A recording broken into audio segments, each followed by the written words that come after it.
afternoon. Continue to eat your lunch. But again, I want to say good afternoon to you. My name is Marvin Dulaney. I am the chairman of the board of directors of Mothers Against Teen Violence.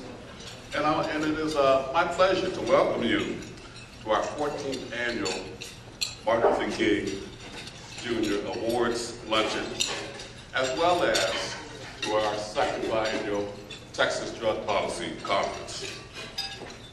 The members of the board of directors and I are very pleased that you've come out to join us this afternoon, and we really appreciate your being here. We appreciate your support of our mission to end the war on drugs, to end mass incarceration, and to treat drug addiction and drug abuse as public health problems rather than as a criminal justice problem. At this time, I'd like to introduce two people whose service over the past year and whose cumulative record of service to our community over the years merit our recognition. I'd like to start with Mr. Bob Ramsey. Bob, will you please come forward? As you were reading the program, Bob Ramsey is the recipient of this year's Mothers Against Teen Violence Community Service Award. He has served as the facilitator of the Dallas Chat Room Discussion Group for the past year. In addition, he has been a supporter of MATV since the rebranding of the organization in 2009. Bob, thank you so much. Well, that's you as well. We'll give you the award after you speak. Hi. I especially want to thank Joy for the intelligence, skill, and tireless full-time efforts that she brings to drug policy reform. In the early 90s, when I became interested in drug policy reform, I was working in the travel industry, and I was able to travel to meetings nationwide where I met drug policy reform activists from around the world. I quickly found that I could not give reform the attention it needs while raising a family and holding a full-time job. So I resolved to monitor the drug war and reform movement, looking for opportunities to help. If I find two sparks, I try to get them together to start a fire. Joy Strickland working full-time is far more than just one spark. I'm honored that the MATV board has found my contributions to the reform movement noteworthy.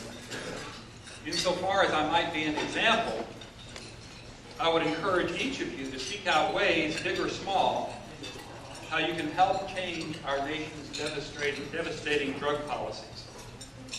You may not be able to sprint, but remember, slow and steady wins many a race.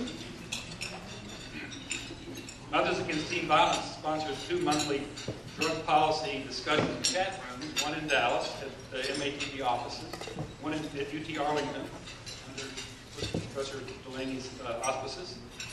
And I hope that you'll join us whenever you can for those meetings at the third week, second Tuesday, third Thursday in Dallas. I hope you'll join us and share your perspective. The drug war affects everyone, and we can educate each other. From 20 years in the reform movement, I could regale you for a long time with anecdotes, humorous and tragic, with triumphs and defeats, and endless outrages. But early on, I discovered Prohibition's greatest strength is its complexity. You will blow past anyone's attention span before you even scratch the surface. The best I've come up with is the following challenge. Choose your most deeply held assumption about why drugs need to be illegal and research it. Facts are readily available. You will quickly find your assumptions are totally false. No substance is, quote, safe or, quote, dangerous in the ways one would assume from the ubiquitous propaganda we have been fed for 6 generations. And begin to open your mind to alternative explanations for the horrors blamed on drugs. Dr. Hart will talk about his research into stimulants, especially meth and crack. Why does methamphetamine not cause any problems when it is prescribed to children under a brand name? Listen when he attributes crack symptoms to sleep deprivation. Compare those symptoms to any child who might have been around who needs a nap. Who is more rational? And do you recall from Racial and Ethnic Stereotypes 101 that hillbillies were famous for dental problems long before meth?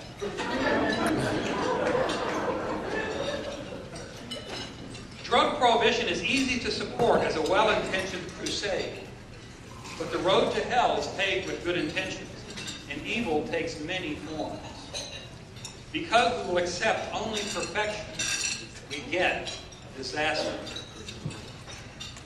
Thank you, Mothers Against Teen Violence, for this honor. And to all of you at this conference, your input is valuable. Know that you can help end this destructive social policy.